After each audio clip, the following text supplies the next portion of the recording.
Allô, bonjour, bonjour à tout le monde, bonjour chez vous, bonjour dans vos maisons, partout où vous vous trouvez. C'est encore Kemzia TV, c'est moi votre sœur Judith Bosonga. Pour ceux-là qui, pour la première fois, vont me suivre, mon nom c'est Judith Bosonga Bongwanji. Je viens encore une fois de plus pour le compte de Kemzia et je viens nous parler d'un nouveau sujet. Et les sujets que je viens nous parler, c'est comment vivre dans la maison d'accueil.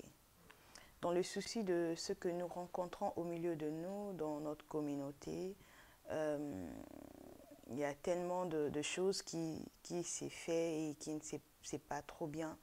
Et c'est pourquoi nous venons apporter notre soutien de cette façon-là, aider nos frères et sœurs qui arrivent dans la maison d'accueil. Ce n'est pas dans le souci de condamner quelqu'un ou de juger une personne, c'est juste pour que nous puissions nous aider, pour aussi diminuer ces tensions, ces mauvaises choses que nous rencontrons dans notre milieu africain et particulièrement congolaise. Et nous venons parler de comment vivre dans la maison d'accueil. Les soucis se posent dans la façon de vivre, dans notre façon d'être dans là où on nous accueille. Des fois, c'est pas la faute à nous tous ou la faute n'est à personne. Des fois, les personnes qui arrivent aussi à sortir, je ne dis pas que c'est ça vraiment, mais très souvent de personnes qui arrivent à vivre mieux avec leur maison d'accueil, ce sont souvent des personnes qui ont eu depuis le pays à aller vivre dans une maison qui n'a pas été les leurs, dans le sens où ils n'ont pas vécu seulement dans la maison de leurs parents, ils ont été aussi chez quelqu'un de la famille où on les a élevés quelque part. Et quand ils arrivent ici, c'est comme s'ils font seulement la continuité de ce qu'ils vivaient avant, parce qu'ils n'ont pas été vraiment dans la famille, dans leur propre maison, quoi. C'est un cas qu'on dit que c'est un peu restreint. C'est pas ça du tout réellement que toutes ces personnes qui s'en sortent de maisons d'accueil viennent forcément dans, dans des familles où on les a accueillis aussi dans le pays. Non, c'est pas forcément ça, mais très souvent c'est ça. Parce que ils ont déjà à expérimenter ces choses avant et quand ils arrivent ici, là où on les accueille, ils ont cette facilité-là de s'adapter. Et alors, pour nous tous qui venons et qui sont accueillis chez les gens, nous aurons à parler dans des directions, des choses à faire dans la maison d'accueil et des choses à ne pas faire. Je préférais commencer avec des choses à ne pas faire pendant que nous sommes dans la maison d'accueil. Nous avons eu aussi la grâce, avant de venir, de suivre quelques formations à l'ambassade. Il y a d'autres aussi qui ont eu cette opportunité de le suivre dans l'ambassade. Les formations qu'on donne, comment vivre aux États-Unis, on donne ça aussi à l'ambassade des États-Unis avant de venir. Les choses qu'ils nous ont dites, je viens aussi le dire, ajouter encore d'autres choses que nous avons rencontrées ici. Des choses à ne pas faire quand nous sommes dans la maison d'accueil. Premièrement, quand vous arrivez, n'est pas être quelqu'un qui est trop renfermé. Ça, c'est déjà un problème. Si c'est déjà dans vos habitudes, que vous êtes comme ça depuis le pays, ici, là, c'est peut-être quelqu'un que vous n'avez pas rencontré dans votre vie. C'est peut-être la première fois que vous puissiez le voir. Et pour lui aussi, ce sera la première fois qu'il puisse vous voir. Donc, essayez un peu d'être ouverte, ou ouvert. Ne pas s'enfermer, ne pas être trop restreint, ne pas être trop seul. Essayez de parler avec la personne qui est avec vous. Des choses à ne pas faire quand vous arrivez dans la maison d'accueil. Pour l'électricité, ne pas trop laisser des lumières allumées sans pour autant éteindre.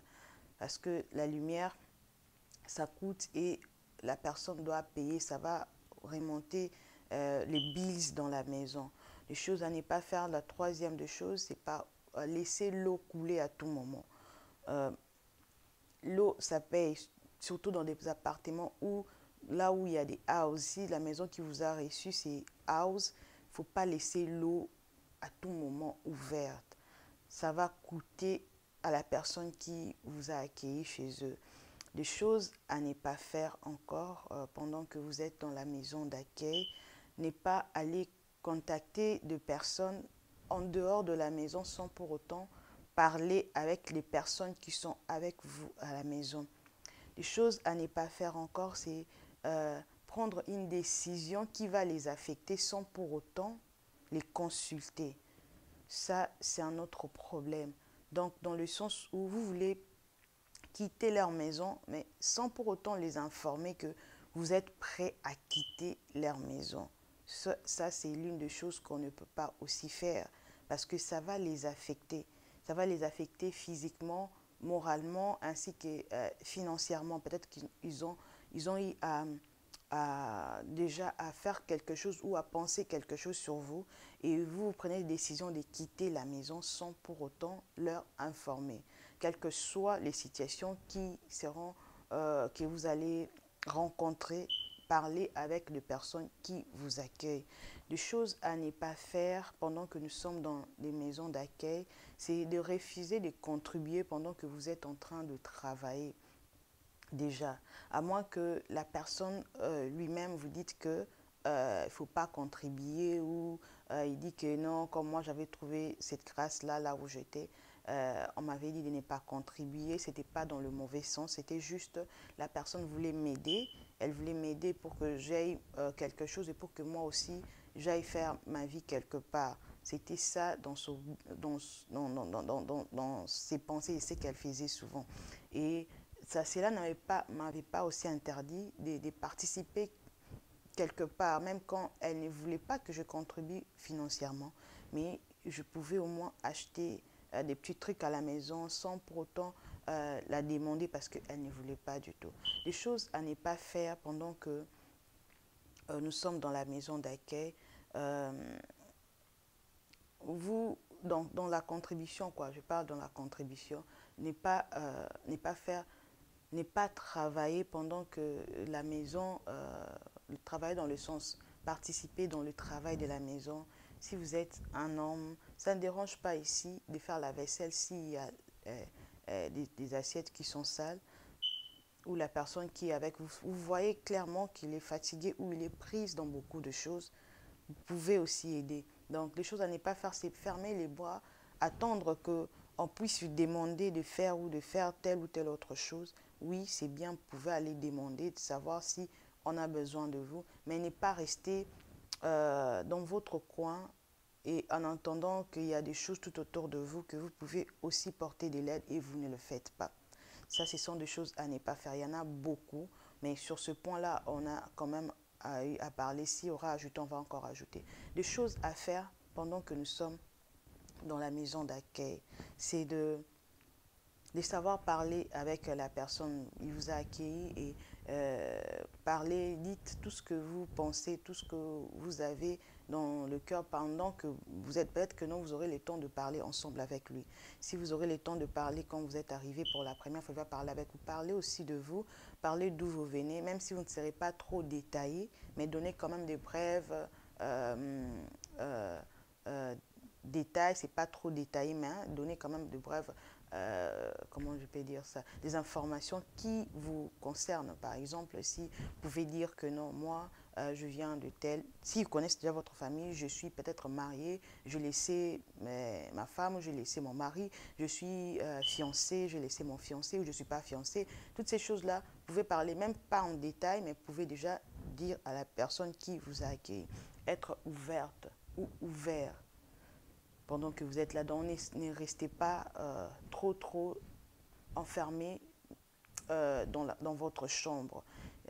Faites-vous participer dans tout le travail de la maison et contribuer aussi. Votre contribution, je pourrais dire que c'est important, mais c'est pas ça la fin de toute chose. Donc, si vous contribuez, donc vous dites que non, comme j'ai contribué, je ne peux pas faire ça. Non, votre contribution, c'est juste parce que peut-être que vous avez déjà commencé le travail et on veut vous faire savoir déjà que vous devez être responsable. Le pays où nous sommes, vous êtes obligé, vous serez obligé de payer l'eau, vous payez l'électricité, de payer la maison, de payer à manger. Donc partout où vous serez, l'Internet, partout où vous allez être, c'est ce qui sera dans votre budget mensuel. Donc c'est aussi vous ouvrir les yeux sur ce que vous devriez vraiment faire. Donc ce que vous devez faire, c'est être aussi familier avec les personnes qui vous ont accueilli dans la maison. Même si avant vous ne les connaissez pas, c'est vrai, ça arrive. Nous aussi, quand nous sommes descendus, j'entendais parler de la maman qui devait me recevoir, maman Mireille, mais je ne l'ai jamais vue avant. Je ne l'avais jamais vue avant. C'était ma première fois de la voir avec ses enfants et je me suis familiarisée avec ses enfants. C'est ce qu'on doit faire quand on arrive dans la maison d'accueil. Donc, familiarisez-vous avec les personnes qui vous accueillent. Vous avez laissé vos familles loin, on laisse toujours nos familles très loin. Et quand on arrive ici, c'est une autre histoire qui commence. Donc, des personnes qui vous ont ouvert la porte pour la première fois, de vous accueillir dans un pays très lointain, vous devez vraiment vous familiariser avec eux. Que ce soit au pays où vous étiez chez vous, ou chez une tante, ou chez un cousin, une cousine, cela ne dit pas que vous devriez euh, euh, vous restreindre, donc dire que non, je ne me suis pas encore habituée avec la personne. Non, laissez-vous ouverte, participez dans la maison, considérez cette personne-là, si c'est une maman, considérez-la comme une maman, considérez-la comme une tantine, considérez-la comme nous au Congo on dit yaya, grande sœur ou grand frère. Considérez-les comme ainsi, voyez comme si c'était quelqu'un de votre famille réelle vraiment. Parce que là, quand il vous ouvre la porte, c'est très souvent que de personnes qu'on ne connaît pas ici aux États-Unis, on vous reçoit seulement parce que vous êtes nos frères et sœurs africains, africaines, et surtout congolais ou congolaises. On s'est dit que c'est quelqu'un de notre famille. Et quand je vois que vous êtes petite sœur ou petit frère, je me souviens de mes frères, mes sœurs qui sont restés au pays. Donc, déjà, quand vous vous donnez déjà à cette personne, vous leur donnez la considération par rapport à cet acte-là qu'ils ont fait de vous recevoir chez eux, c'est quelque chose de grand. Donc, essayez d'être familier avec ces personnes-là. Mettez-vous à la place de ces personnes, de cet acte qu'ils ont fait pour vous recevoir dans la maison, pour vivre en paix. Je sais que là où il y a des gens, il y a toujours des problèmes. Là où les gens vivent, c'est impossible qu'on dise que non, il n'y a pas de problème. Il y a toujours de problèmes. Mais on doit savoir comment régler nos problèmes pour vivre en paix et pour garder des bonnes relations. Pour que lorsqu'on va quitter cette maison-là, que nous ayons encore la chance de revenir encore dans cette même maison. Parce qu'il y a des maisons où, quand tu quittes, tu ne peux plus rentrer. Il y a souvent, on dit toujours le mal que non, là où j'étais, on m'avait mal réussi, on m'avait fait ça, ça.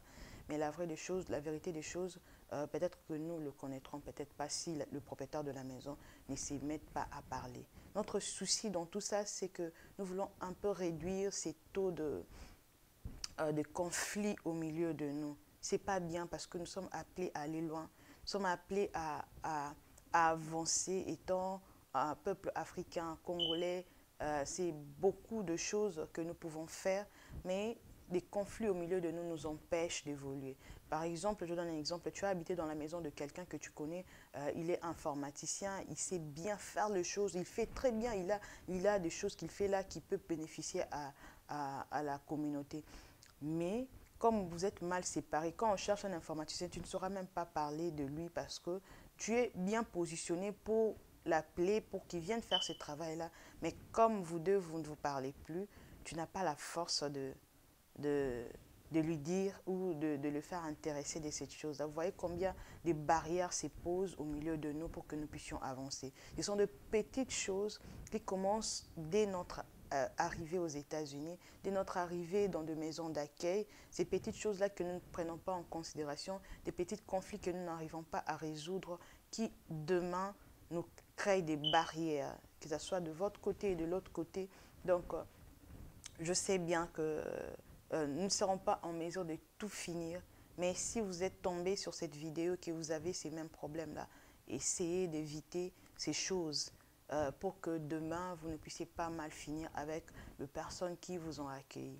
Donc, c'était pour moi un conseil pour nous tous. Si vous avez encore des questions, je sais que la liste et c'est tellement long par rapport à des choses à faire et à des choses à ne pas faire. Il y a des gens qui continuent à ajouter ce que je n'ai pas énuméré, c'est bien, ces choses-là, on va encore en parler pour nous aider et pour que nous puissions bien vivre au milieu de nous. Alors, merci à vous de m'avoir donné de votre temps pour suivre ce que nous avons eu à partager.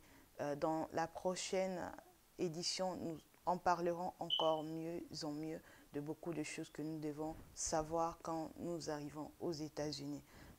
Bienvenue à vous tous et bonne chance à vous d'aller plus loin, d'avancer, de réussir dans tout ce que vous allez faire ici, dans ce pays qui vous a accueilli. Et bonne chance à vous là où vous habitez, de bien finir et de bien vous séparer pour que vous puissiez rester en famille. Merci, bye bye à vous, à la prochaine.